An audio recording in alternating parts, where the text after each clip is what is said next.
মধ্যলীলা সপ্তদশ পরিচ্ছেদ। তর্কৌ অপতিষ্ঠৌ শ্রুতয়ো বিভিন্ন নাসাদৃশির্যস্য মতং ন ভিন্নম ধর্মস্য তত্ত্বং নিহিতং গুহায়াং মহাজন যেন গত স্বপন্থা। কলিযুগ পাবন অবতার পরম করুণাময় শিশু গৌরাঙ্গ সুন্দরীর পরম অন্তরঙ্গ প্রিয় পার্ষদ বর্জ পূজ্যপাদ শ্রী কৃষ্ণদাস কবিরাজ গোস্বামী মহাশয় তাহার শ্রী চৈতন্য চরিতামৃত নামক শ্রী গ্রন্থের মধ্যলীলার সপ্তদশ পরিচ্ছেদে শ্রীমন মহাপ্রভুর বৃন্দাবন ভ্রমণ লীলা বর্ণনা করিতেছেন। শ্রীমন মহাপ্রভু মথুরায় এসে পৌঁছে গেছেন। মথুরায় শ্রী মাধবেন্দ্র পুরীপাদের এক শিষ্য ব্রাহ্মণ,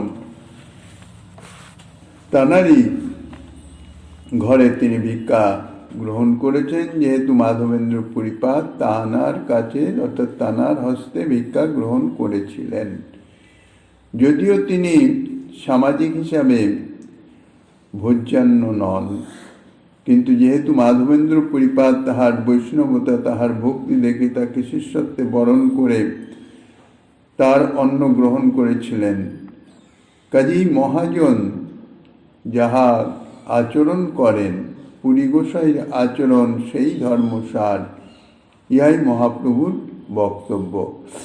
তারই সপক্ষে মহাভারতের এই শ্লোকের উদ্ধৃতি দিয়েছেন যে তর্ক দ্বারা তত্ত্ব নির্ণয় হয় না।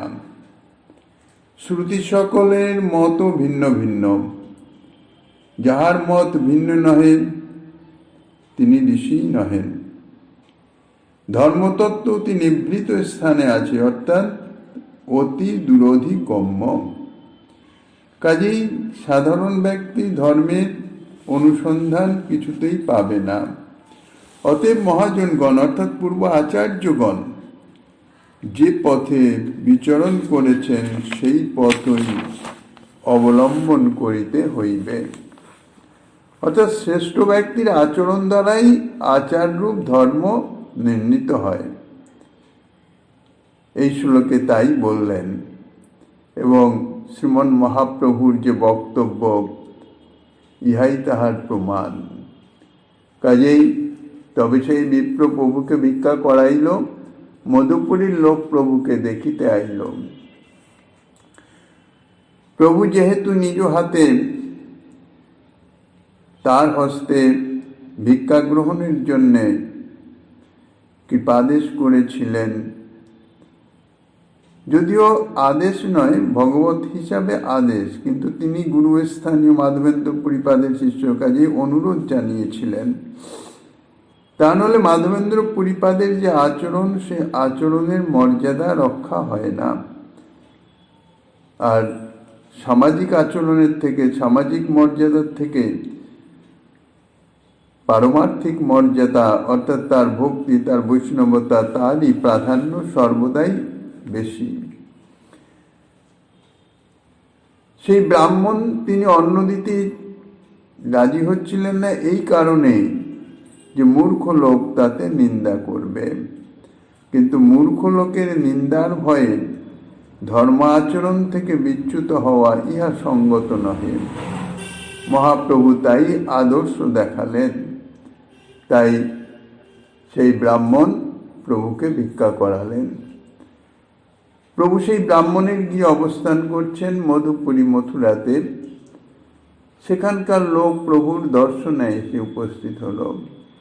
স্বাভাবিকভাবে প্রভুর যে একটা দিব্য অলৌকিক আকর্ষণ, আপনার সর্বচিত্তাকর্ষক স্বয়ং ভগবান শ্রীকৃষ্ণ সকলের চিত্তকেই আকর্ষণ করে। প্রভু যেখানেই থাকেন না কেন, যেখানেই অবস্থান করেন, সেখানকার সকলেই যেন কি এক আকর্ষণে আকর্ষিত হয়ে প্রভুর দর্শনের নিমিত্তে এসে উপস্থিত হয়ে যান। তাই লক্ষ সংখ্য লোকাইসে নাহিক গণন, বাহির হইয়া প্রভু দিল দর্শন। সেখানকার সমস্ত লোক প্রভুর দর্শনে এসে উপস্থিত হচ্ছেন। প্রভু অগত্যা বাইরে এসে সকলকে দর্শন দিলেন। বাহু তুলি বলে প্রভু বলো হরি হরি, প্রেমমত্ত নাচিল হরিধ্বনি করি। যমুনার 24 ঘাটে প্রভু কইল স্নান, সেই বিপ্র প্রভুকে দেখায় তীর্থস্থান। অর্থাৎ সেই সনরিয়া ব্রাহ্মণ যার ঘরে প্রভু ভিক্ষা করেছিলেন, নিজে পাক করে যিনি প্রভুকে ভোজন করিয়েছিলেন, তিনি প্রভুকে সমস্ত তীর্থস্থানগুলো অর্থাৎ মথুরার প্রসিদ্ধ স্থান দেখালেন। সেখানে 24 ঘাট যমুনায়, যমুনার সেই 24 ঘাটেই প্রভু স্নান করেছেন। 24 ঘাট 24 তীর্থ, যথা অবিমুক্ত, বিশ্রান্তি, গুজ্জ বা সংসার মোচন, প্রয়াগ, কনখল, তিন্দুক, সূর্য, বটস্বামী, ধ্রুব, ঋষি, মোক্ষ, বোধি, নব, ধারাপতন, সংযমন, নাগ, ঘটাভরণ, ব্রহ্ম, সোম, সরস্বতী পতন, চক্র, দশাশ্বমেধ, বিঘ্নরাজ এবং কোটি। ভক্তি রত্নাকরের পঞ্চম তরঙ্গে 24 ঘাটের বর্ণনা উদ্ধৃতি আছেন। স্বয়ম্ভু বিশ্রাম দীর্ঘ বিষ্ণু ভূতেশ্বর মহাবিদ্যা গোকর্ণাদি দেখিল সকল। স্বয়ম্ভু অর্থাৎ শ্রী বিষ্ণু বিগ্রহ, দীর্ঘ বিষ্ণু বিষ্ণু বিগ্রহ, ভূতেশ্বর মহাদেব, এইরকম ওখানকার যে প্রসিদ্ধ প্রসিদ্ধ প্রাচীন সমস্ত মন্দির ইত্যাদি, তাহা ওই ব্রাহ্মণ সব দর্শন করালেন। কেননা ব্রাহ্মণ মথুরাবাসী, কোথায় কার অবস্থান তিনি জানেন। এইবার বন দেখিবারে যদি প্রভুর মন হইল, সেই তো ব্রাহ্মণ নিজের সঙ্গে করি লইল। এইবার বন দর্শনের নিমিত্ত যখন প্রভুর অন্তরে বাসনা জাগল, তখন সেই দ্বাদশ বন, দ্বাদশ উপবন তাহা ভ্রমণ করাবার জন্য সেই ব্রাহ্মণী প্রভুকে সঙ্গে করে নিয়ে সমস্ত দর্শন করালেন। মধুবন, তাল, কুমুদ, বহুলা বন গেলা, তাহা তাহা স্নান করি প্রেমাবিষ্ট হইলাম। মধুবন, তালবন, কুমুদবন, বহুলা বন ইত্যাদি একের পর এক বন দর্শন করছেন প্রভু, বন ভ্রমণ করছেন। আর সেই সেই স্থানে স্নান করেন বিভিন্ন কুণ্ড ইত্যাদিতে, তাতে প্রেমাবিষ্ট হয়ে থাকেন। এমনি তো প্রভু প্রেমাবেশেই থাকেন। পথে গাভী ঘটাচরে প্রভুকে দেখিয়া প্রভুকে বেড়ায় আসি হুঙ্কার করিয়া। পথ চলতে পথে বিভিন্ন স্থানে গাভী সকল বিচরণ করেন। সেই গাভী সকল প্রভুর দর্শন পেয়েই হুঙ্কার করে এসে প্রভুকে চতুর্দিক থেকে বেষ্টন করে থাকে। গাভী দেখে স্তব্ধ প্রভু প্রেমের তরঙ্গে, বাৎসল্যে গাভী প্রভুর চাটে সব অঙ্গে। সেই গাভী দর্শন করে, গাভীর পাল দর্শন করে প্রভুর পূর্ব স্মৃতিতে প্রেমাবিষ্ট হয়ে যান। আর গাভী সকল যেন তাহার সেই পূর্ব যে অধিপতি শ্রীকৃষ্ণ, তাকে চিনতে পেরে বাৎসল্যে প্রভুর সর্বঙ্গ লেহন করিতেছেন। সুস্থ হইয়া প্রভু করে অঙ্গ কণ্ডুয়ান, প্রভু সঙ্গে চলে নাহি ছাড়ে ধেনুগণ। প্রভু কিছুটা আবেশ থেকে বাইরে এসে একটু সুস্থ হয়ে গাভীগণের অঙ্গ কণ্ডুয়ান করে দিচ্ছেন। প্রভু গাভী সকলের গায়ে হাত বুলিয়ে গা চুলকিয়ে দিচ্ছেন, অর্থাৎ মালাই করে দিচ্ছেন। ইহা গোজাতির প্রতি একটা স্নেহ প্রকাশক কার্য। প্রভু সেটাই করছেন। এর মাধ্যম দিয়ে গোমাতার প্রতি যে স্নেহ, যে প্রীতি, তাহাই প্রকাশিত হয়। তাহা প্রকাশের ইহাই হচ্ছে বাহ্যিক ক্রিয়া। প্রভু যেই চলতে শুরু করেছেন, গাভীগণ প্রভুর সঙ্গে সঙ্গে চলছেন। কষ্টে সৃষ্টে ধেনু সব রাখিল গোয়াল, প্রভু কণ্ঠধ্বনি শুনে আইসে মৃগীকাল। অনেক কষ্ট করে যে সমস্ত গোয়ালা সেই সমস্ত ধেনু চড়াতে এসেছিল, তারা ধেনুগণকে অনেক কষ্ট নিবৃত্ত করল। আর প্রভুর শ্রীমুখের হরিধ্বনি শ্রবণ করে, প্রভুর কণ্ঠধ্বনি শুনে মৃগীর পালে পালে মৃগী এসে উপস্থিত হলো। মৃগী মুখ দেখি প্রভু অঙ্গ চাটে, ভয় নাহি করে সঙ্গে যায় বাটে বাটে। মৃগী সকলেই প্রভু অপরিচিত একজন, এ জাতীয় ভাবই নাই তাদের, বা মনুষ্যর সান্নিধ্যে যে আশা মৃগীর, ইহা স্বাভাবিক নয়। কিন্তু এখানে এদের কোনো ভয় নাই, প্রভুর সঙ্গে সঙ্গে চলছে। অঙ্গের সৌরভে মৃগী শৃঙ্গ ওঠে, কৃপা করি প্রভু হস্ত দিলা তার পিঠে। প্রভুর অঙ্গের সৌরভ পেয়ে মৃগীগণ মাথা উপরের দিকে তুলে, তাহাদের শৃঙ্গ উপরের দিকে ওঠে। প্রভু কৃপা করে তাদের পৃষ্ঠে হাত বুলিয়ে দেন, আদর করেন, বাৎসল্য করেন। পিগলিঙ্গ প্রভুকে দেখি পঞ্চম গায়ে, শিখিগণ নৃত্য করি প্রভু আগে যায়। প্রভু দেখি বৃন্দাবনের বৃক্ষ লতাগণ, অঙ্কুর পুলক মধু অশ্রু বরিষ্ঠ, ফুল ফল ভরি ডাল পরে প্রভু পায়, বন্ধু দেখি বন্ধু যেন ভেট লইয়া যায়। প্রভুর দর্শনে বৃন্দাবনের তরুলতাদিও প্রেমে প্রফুল্ল হয়ে উঠল। তাদের নতুন পত্রাঙ্কুরের উদ্গম হলো এবং তারা মধুক্ষরণ করতে লাগলেন, যেন তাহাদের দেহ প্রেম জনিত সাত্ত্বিক বিকার দেখা গেল। নতুন অঙ্কুরেই যেন তাহাদের রোমাঞ্চ, আর মধুক্ষরণেই যেন তাহাদের অশ্রু। বৃক্ষের ডালগুলি ফল ও ফুলের ভারে নত হয়ে যেন প্রভুর চরণকে স্পর্শ করিতেছিল। যেমন কোনো প্রিয়জন বান্ধব দর্শন করে নানাবিধ উপহার প্রদান করে, বৃক্ষলতাদিও যেন তদ্রূপ প্রভুকে ফল ফুল ইত্যাদি উপহার দিতেছিল। প্রভু দেখি বৃন্দাবনের স্থাবর জঙ্গম, আনন্দিত বন্ধু যেন দেখে বন্ধুগণ। তা সবার প্রীতি দেখি প্রভু ভাবাবেশে, সভাসনে ক্রিয়া করে হইয়া তার বদলে। প্রতি বৃক্ষ লতা প্রভু করে আলিঙ্গন, পুষ্পাদি ধ্যানে করেন কৃষ্ণে সমর্পণ। অশ্রু কম্প পুলক প্রেমে শরীরে অস্থিরে, কৃষ্ণ বলো বলে উচ্চেশ্বরে। স্থাবর জঙ্গম মিলি করে কৃষ্ণ ধ্বনি, প্রভুর গম্ভীর স্বরে যেন প্রতিধ্বনি।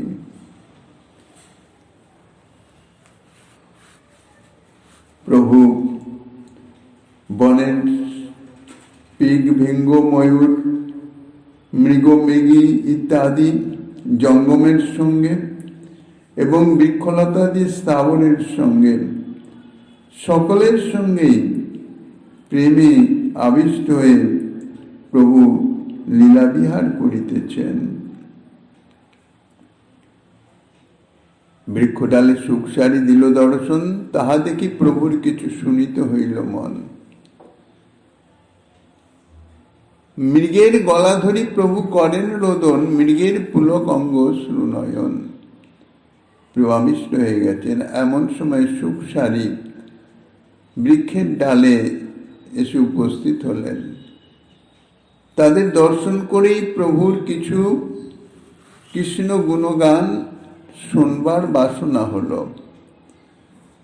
অন্তরের যখনই বাসনা হলো, তখনই সুখ ও সারিকা প্রভুর হাতে উড়ি পড়ে, প্রভুকে শুনাইয়া কৃষ্ণের গুণ শ্লোক পড়ে। সঙ্গে সঙ্গে সেই সুখ এবং সারি দুজন উড়ে এসে প্রভুর হাতে বসলেন এবং কৃষ্ণের গুণ বর্ণনাত্মক শ্লোক তাহা পাঠ করতে শুরু করলেন। সুখসারি হলো বনের পাখি, তাহারা সংস্কৃত শ্লোক আপনা হইতে পড়েছেন এটি সাধারণত অসম্ভব বলে মনে হয়, কিন্তু শ্রী ভগবানের অচিন্ত শক্তি আর তার যে লীলাস্থান, তার ধামের যে অচিন্ত শক্তি, যাহা লৌকিক জগতে অসম্ভব তাহাও সম্ভব হয়ে যায়। কেননা শ্রী বৃন্দাবন ধাম সর্বত অপ্রাকৃত চিন্ময় ধাম, কাজেই সেখানকার পশুপক্ষী কীট বৃক্ষলতা ইত্যাদি সমস্ত দেখতে প্রাকৃতর মতন, কিন্তু তত্ত্বত অপ্রাকৃত চিন্ময়। প্রাকৃতর মতন দেখতে কেন? প্রাকৃত জীবের প্রাকৃত দৃষ্টিতে তাহা প্রাকৃতের মতোই লাগে। চর্মচক্ষে দেখে তারে প্রপঞ্চের সম।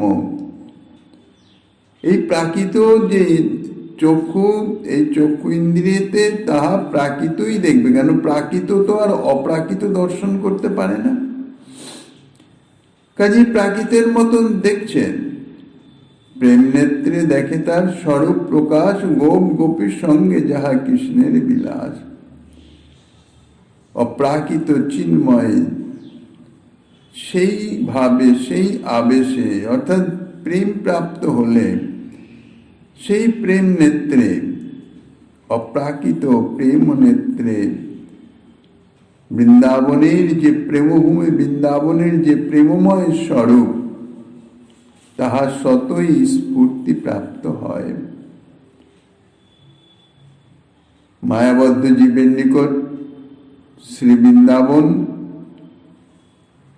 একটি প্রাকৃত স্থান বলেই মনে হয়। অন্যান্য স্থান যেরকম ঠিক সেই রকমই, কেননা তাহাদের প্রাকৃত দৃষ্টি প্রাকৃত ভাবেই দর্শন করে, দর্শন পায়।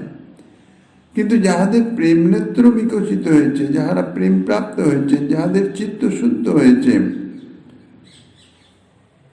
যাহারা নিজের স্বরূপ অনুভব করেছেন, সর্বানুভূতি জাতরতি, সেই ভক্ত, সেই প্রেমী ভক্ত, তাহার চিত্তে যথার্থ স্বরূপ অনুভূত হয়। কেননা লীলা লোকচক্ষুতে অপ্রকট হলেও লীলা তো চলছে, লীলা নিত্য। কাজেই তাদের প্রেমদৃষ্টিতে সেই নিত্য লীলা তাহা দর্শন হয়, স্ফূর্তি প্রাপ্ত হয়।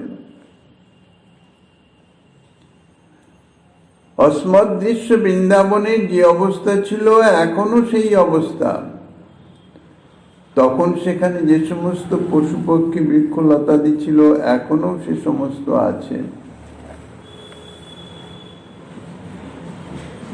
সেই সময়ে এ সমস্ত পশু পক্ষী আদি যেভাবে শ্রীকৃষ্ণের সেবা করত, এখনো ঠিক সেইভাবেই করিতেছে।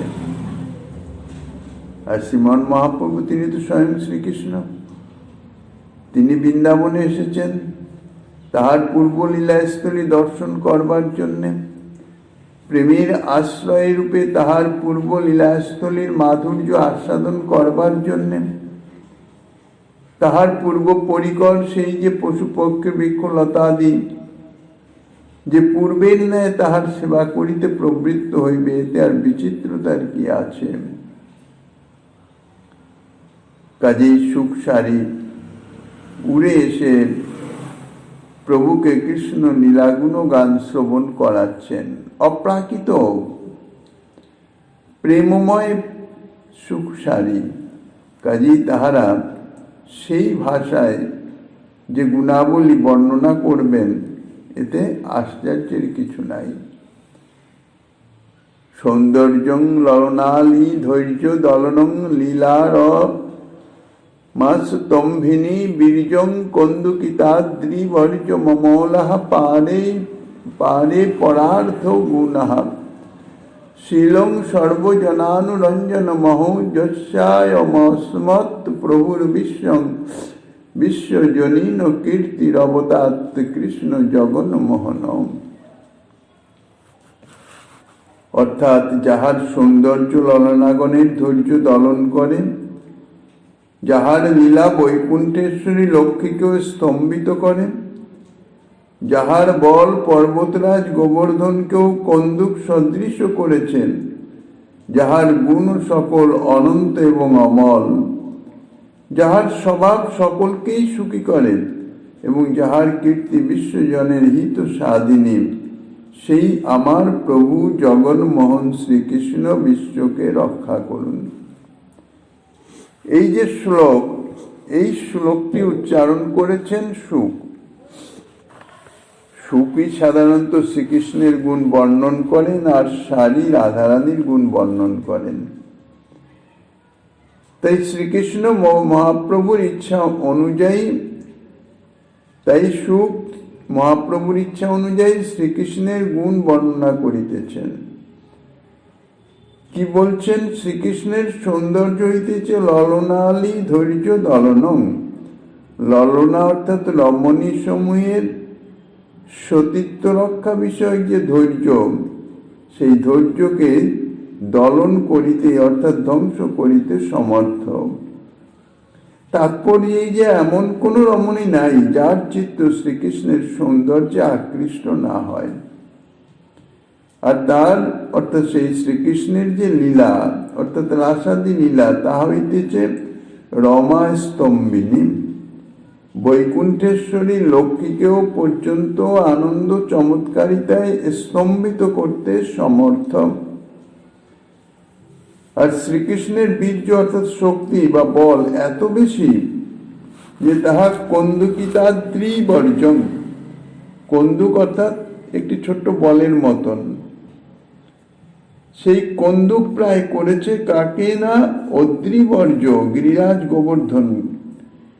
গিরিরাজ গোবর্ধন পর্বতের ন্যায় এত বড় একটা পর্বতকে একটি সাধারণ কন্দুক, ছোট বলের মতন, যেমন বালক অতি সহজে উপরে তুলে ধরে, ঠিক সেইভাবেই এক হাতে অনায়াসে উপরে তুলে ধরেছেন। শ্রীকৃষ্ণের গুণরাজির সংখ্যা নির্ণয় তা করার শক্তি সামর্থ্য কাহারও নাই, কেননা তিনি অনন্ত, তাঁর গুণ অনন্ত।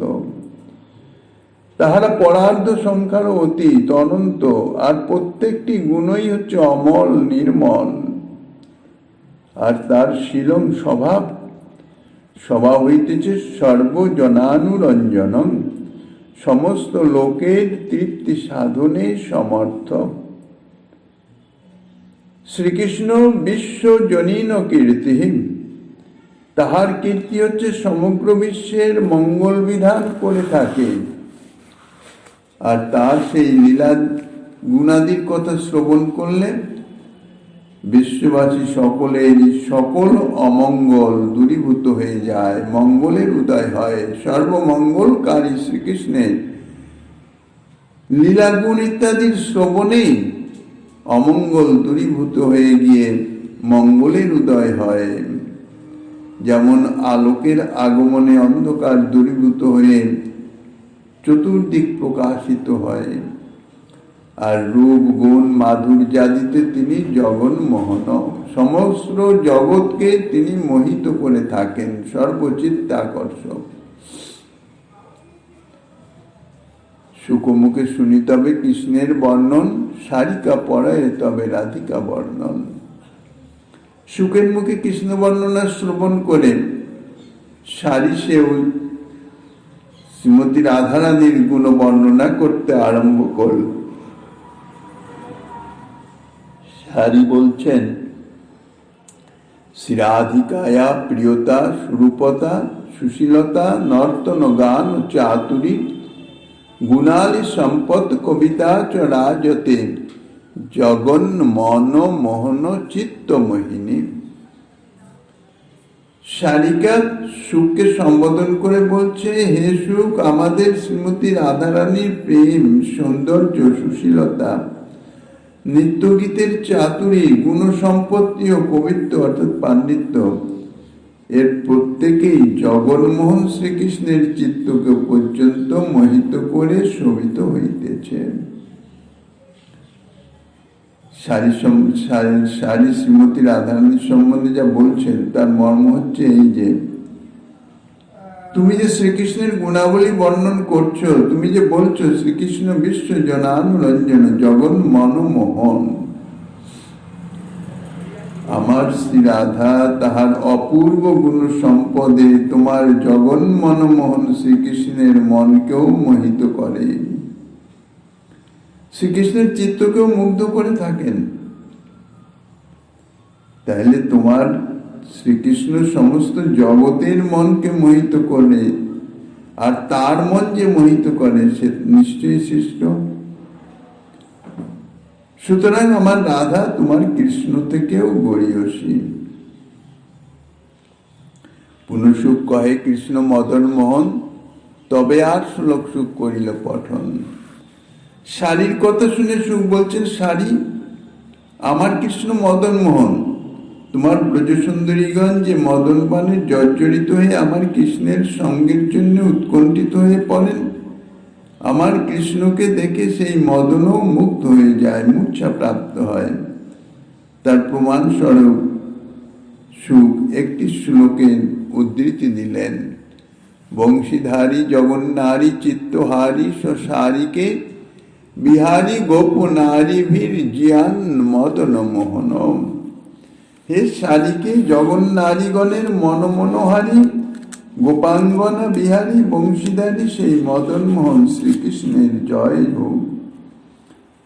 যে মদন কর্তৃক পরাজিত হয়ে শ্রী রাধিকাদি গোপাঙ্গনাগণ শ্রীকৃষ্ণের সহিত বিলাস বাসনা করেন, সেই মদনের যে শ্রীকৃষ্ণের রূপ দেখে মুক্ত হয়ে যায়, সুখ এই শ্লোকে তাহাই বর্ণনা করিতেছেন। যদিও এইখানে যে মদনের কথা বলা হচ্ছে, এই মদন কিন্তু প্রাকৃত মদন নয়, জীব মন মুগ্ধকারী সেই মদন নয়, অপ্রাকৃত মদন। যদিও এই শ্লোকটি গোবিন্দ লীলামৃত থেকে উদ্ধৃতি বলে বর্ণিত আছে, কিন্তু শ্রী গোবিন্দ লীলামৃতে এই শ্লোকটি দেখা যায় নাই। শ্রী গোবিন্দ লীলামৃত শ্রীপাদ কবিরাজ গোস্বামীর ওই রচিত এই শ্লোকটি, তাই মনে হয় শ্রী চৈতন্য চরিতামৃতের জন্যই তিনি রচনা করেছিলেন। পুনঃসারী কহে সুখে করি পরিহাস, এত শুনি প্রভুর হইল বিস্ময় বিমল্লাস। সুখের কথা শুনে সারি তখন পরিহাস করে সুখকে বলছেন, সুখ তুমি যে বলিতেছ তোমার কৃষ্ণ মদন মোহন, তা সত্য, মিথ্যা নয়। কিন্তু তিনি কি করে মদন মোহন হলেন, কার গুণে তিনি মদন মোহন, তা কি তুমি জানো?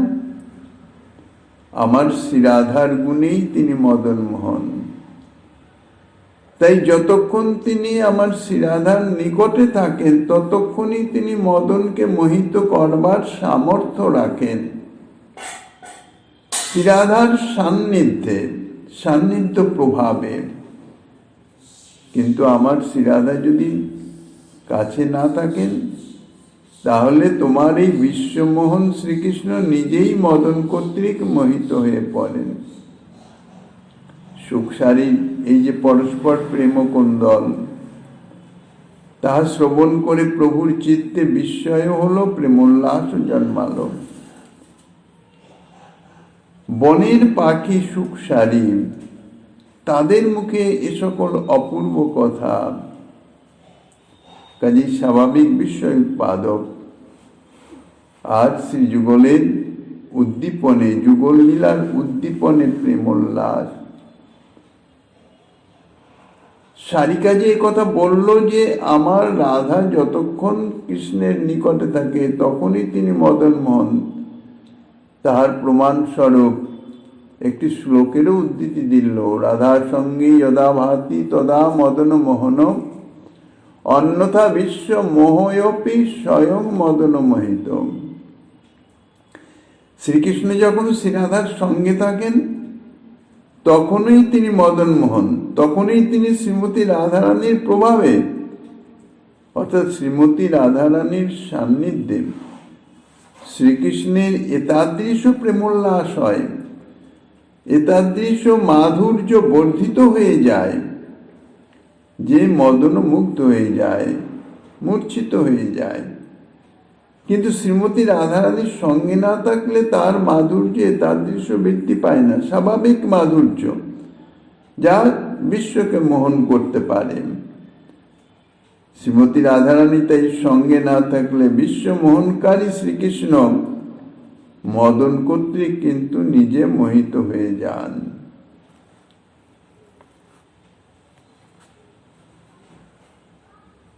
সুখসারি উড়িপুন গেলা বৃক্ষ ডালে, ময়ূরের নিত্য প্রভু দেখে কুতূহলে। সুখসারি যুগলের লীলা বর্ণনা করে আবার উড়ে গিয়ে গাছের ডালে বসে গেল। ময়ূরের দল প্রভুকে দর্শন করে তাদের নিত্য প্রদর্শন দেখাচ্ছেন। ময়ূরের কণ্ঠ দেখি কৃষ্ণ স্মৃতি হইলা, প্রেমাবেশে মহাপ্রভু ভূমিতে পড়িলাম। ময়ূরের কণ্ঠের বর্ণ আর শ্রীকৃষ্ণের বর্ণের অনুরূপ বলে তা দর্শনেই প্রভুর চিত্তে কৃষ্ণ স্মৃতি জেগে উঠল এবং তাতেই তিনি রাধা ভাবাবিষ্ট হয়ে ভূমিতে মূর্ছিত হয়ে পড়লেন। প্রলয় নামক ভাবের উদয়ে মূর্ছা। প্রভুকে মূর্ছিত দেখি সেই তো ব্রাহ্মণ ভট্টাচার্য সঙ্গে করে প্রভু সন্তর্পণ। সেই ব্রাহ্মণ সঙ্গে করে দর্শনে নিয়ে এসছেন। প্রভু যেই মূর্ছিত হয়ে পড়লেন প্রেমের সঙ্গে, বলভদ্র ভট্টাচার্য তো সঙ্গেই আছেন। প্রভুর সেবা শুশ্রূষা করে প্রভুর জ্ঞান ফিরে আসছেন। কিভাবে সেবা শুশ্রূষা করছেন? আস্তে ব্যস্তে মহাপ্রভুর লইয়া বহির্বাস, জলসেক করে অঙ্গে বস্ত্রের বাতাস। তাড়াতাড়ি তাহারা প্রভুর বহির্বাস খুলে নিলেন এবং তাহা ভিজিয়ে জল এনে প্রভুর চক্ষুতে ও মুখে জল সিঞ্চন করলেন মূর্ছা ভাঙার জন্য, আর কাপড় দিয়ে প্রভুর অঙ্গে বাতাস দিতে লাগলেন।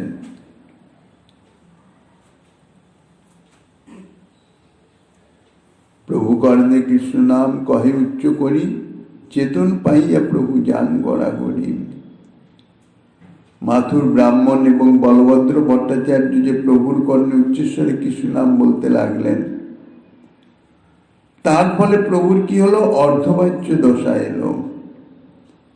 অর্ধবাহ্য দশায় তিনি প্রেমাবেশে মাটিতে গড়াগড়ি দিতে লাগলেন। অর্ধবাহ্য না হয়ে যদি পূর্ণবাহ্য দশা প্রাপ্ত হতেন তাহলে প্রভু কণ্টকময় ভূমিতে গড়াগড়ি দিতে পারতেন না। কণ্টক দুর্গম বনে অঙ্গ ক্ষত হইল, ভট্টাচার্য কোলে করি প্রভু সুস্থ করিল। প্রভু যে স্থানে গড়াগড়ি দিচ্ছিলেন সেই স্থানটি কণ্টকে কাঁটায় পরিপূর্ণ ছিল, দুর্গম। খালি পায়ে হেঁটে যেতেও পায়ে ও গায়ে কাঁটা লাগে। এইরূপে স্থানে গড়াগড়ি দেওয়াতে প্রভুর সমস্ত দেহে কাঁটার আঘাতে ক্ষত বিক্ষত হতে লাগলো। তা দেখে ভট্টাচার্য তাড়াতাড়ি প্রভুকে তুলে ধরে নিজের কোলে তুলে নিলেন, সান্ত্বনা দিতে লাগলেন। কৃষ্ণাবেশে প্রভুর প্রেমে গড় গড় মন, বল বল করি উঠি করে নর্তন। প্রভুর যে প্রেমাবেশ ছোটে নাই, অর্ধবাহ্য দশা এসেছিলেন, সম্পূর্ণ মূর্ছা নয়, আধা জ্ঞান। তিনি কৃষ্ণ নাম বল বল করে ভট্টাচার্যের কোল থেকে উঠে তিনি নৃত্য করতে লাগলেন। রাধা ভাবে শ্রীকৃষ্ণ মাধুর্য আস্বাদনের আবেশে তিনি নৃত্য করছেন। ভট্টাচার্য সেই বিপ্র কৃষ্ণ নাম গায়, নাচিতে নাচিতে পথে প্রভু চলে যায়। ভট্টাচার্য মাথুর ব্রাহ্মণও প্রভুর সঙ্গে সঙ্গে কৃষ্ণ নাম কীর্তন করতে লাগলেন, আর প্রভু নৃত্য করতে করতে পথ চলতে লাগলেন। প্রভুর প্রেমাবেশ দেখি ব্রাহ্মণ বিস্মিত, প্রভুর রক্ষার লাগি বিপ্র হইলা চিন্তিত। প্রভুর যে প্রেমাবেশ তা দেখে সেই ব্রাহ্মণ, মাথুর ব্রাহ্মণ, তিনি চিন্তিত হয়ে গেলেন যে কিভাবে প্রভুকে রক্ষা করা যায়। কেননা প্রেমাবিষ্টের প্রভু এরকম যত্রতত্র যেরকম যদি ভাবে বিকারগ্রস্ত হয়ে পড়েন, তাহলে তো প্রভুর শরীরে আঘাত লাগবে। কি করে প্রভুকে রাখা যায়? নীলাচলেই ছিলা জইছে প্রেমাবেশ মন, বৃন্দাবনে যাইতে পথে হইল শতগুণ। প্রভুর কিরকম অবস্থা? নীলাচলে যখন প্রভু অবস্থান করতেন, রাধা ভাবাবিষ্ট হয়ে যেতেন, তখন যে প্রেমাবেশ, অর্থাৎ যে প্রেমাবেশ ভাব যে তখন ছিল, বৃন্দাবন যাত্রায় পথে তার শতগুণ বৃদ্ধি প্রাপ্ত হয়েছিল।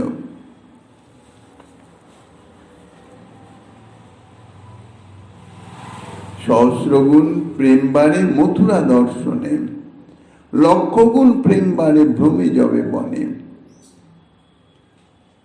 যখন বৃন্দাবন যাত্রা শুরু করলেন, তখন সেই প্রেমাবেশ শতগুণে বৃদ্ধি হয়েছিল। যখন মথুরায় পৌঁছেছেন, তাহা সহস্র গুণে পরিণত হল। আর এখন বৃন্দাবনের বন ভ্রমণ করিতেছেন, বন দর্শন করিতেছেন, নির্জন, কোন রকম কোনো আবেশ ভঙ্গের কোনো সুযোগই নাই। তাই প্রেমাবেশ লক্ষগুণ বৃদ্ধি প্রাপ্ত হয়েছে। অন্য দেশে প্রেম উছলে বৃন্দাবন নামে, সাক্ষাৎ ভ্রমণে সেই বৃন্দাবনে। বৃন্দাবনের এত প্রেমাবেশের কারণ কি? যে বৃন্দাবন ব্যতীত অন্য যে কোনো স্থানে অবস্থান করলেও যারা প্রেমী ভক্ত, তারা এই বৃন্দাবনের নাম শ্রবণ মাত্রই তাদের প্রেম উছলে ওঠে। কেননা বৃন্দাবন প্রেমভূমি। আর এখনই তো তিনি সাক্ষাৎ সেই প্রেমভূমি বৃন্দাবনে উপস্থিত হয়ে বৃন্দাবনের বনে বনে ভ্রমণ করিতেছেন। কৃষ্ণ লীলা স্থলী, প্রেমে গড় গড় মন রাত্রি দিবসে, স্নান ভিক্ষাদি নির্বাহ করেন অভ্যাসে। অর্থাৎ এখন আর প্রভুর প্রেমাবেশ ভেঙে বাহ্য জ্ঞান আর আসে না, সদা সর্বদাই প্রেমাবিষ্ট। এই যখন দেহের নির্বাহ তো করতে হবে, স্নান ভিক্ষা ইত্যাদি যা কিছু করেন অর্ধবাহ্য দশায়। এই মতো প্রেম যাবৎ ভ্রমিলা 12 বন, একত্র লিখিল সর্বত্র না হয় বর্ণন। এইভাবে 12 বন ভ্রমণকালে প্রভুর এইরকমই অবস্থা ছিল। অর্থাৎ শ্রীমান মহাপ্রভুর প্রেম এরূপ অবস্থায় যে অনেক বেশি পরিমাণে উচ্ছলিত হয়ে উঠবে, এই আশ্চর্যের বিষয় নয়। বৃন্দাবন প্রেমময় ভূমি, প্রেমময় স্থান। যাহারা ভক্ত জীব, অর্থাৎ প্রেমী ভক্ত, শ্রীকৃষ্ণের কৃপায় কণিকা মাত্র প্রেম লাভ করে যারা কৃতার্থ হয়েছেন, তাহারাও কিন্তু শ্রীবৃন্দাবনের নাম শ্রবণ করে, শ্রীবৃন্দাবনের রজ স্পর্শ করে প্রেমাবেশে আকুল হয়ে পড়েন। আর স্বয়ং শ্রীমন মহাপ্রভুরূপী স্বয়ং শ্রীকৃষ্ণ প্রেম ভাণ্ডারের একচ্ছত্র সম্মাগ্রী শ্রীমতী রাধারানীর প্রেম সম্পত্তি আত্মসাৎ করে স্বীয় পূর্ব লীলাস্থলিতে উপস্থিত হয়েছেন মহাপ্রভু স্বরূপে। কাজে তাহাতে তাহার প্রেম সমুদ্র যে কিরূপ অত্যাশ্চর্যভাবে উচ্ছ্বসিত হয়ে উঠতে পারে, ইহা যাহারা প্রেমী ভক্ত তাহারা তার আভাস কিছু অনুভব করতে পারেন। সাধারণ জীব সে সম্বন্ধে কোনো কল্পনাও আনতে পারবে না। বৃন্দাবনে হইল প্রভুর যতেক বিকার, কোটি গ্রন্থে অনন্ত লিখে নাহি বিস্তার। এই 12টি বন ভ্রমণ কালে প্রভুর যে জাতীয় বিকার প্রকাশিত হয়েছিল, স্বয়ং অনন্তদেব লিখেও তাহা সম্পন্ন করতে পারবেন না। তবু লিখিবারে নারে তার এক কোণ, উদ্দেশ্য করিতে করি দিক দর্শন। স্বয়ং অনন্তদেব কোটি গ্রন্থে তার সেই লীলাবলীর এক কণাও বর্ণনা করতে সক্ষম হবে না। শুধুমাত্র একটু আভাস, একটু উদ্দেশ্য দেওয়ার জন্য, একটু দিক দর্শনের মতন সামান্য একটুখানি বর্ণিত হলো। জগৎ ভাসিল চৈতন্য লীলার পাথারে, যার যত শক্তি তত পাথারে সাঁতারে। চৈতন্য লীলা অনন্ত সমুদ্র সদৃশ, সেই সমুদ্র তুল্য জলপ্লাবনে যার যতটা শক্তি সে ততটুকুই সাঁতার দেয়, অর্থাৎ ভাসতে পারে। অনন্ত অগাধ চৈতন্য লীলা, কাজে সমরূপে বর্ণনা করার তো প্রশ্নই নাই। যার চিত্তে যতটুকু প্রকাশিত হয় তিনি শুধু ততটুকুই প্রকাশ করতে সক্ষম হন। শ্রীরূপ রঘুনাথ পদে যারা চৈতন্য চরিতামৃত কহে কৃষ্ণদাস। ইতি শ্রী চৈতন্য চরিতামৃতে মধ্যখণ্ডে শ্রী বৃন্দাবন গমনম নাম সপ্তদশ পরিচ্ছেদ সমাপ্তম।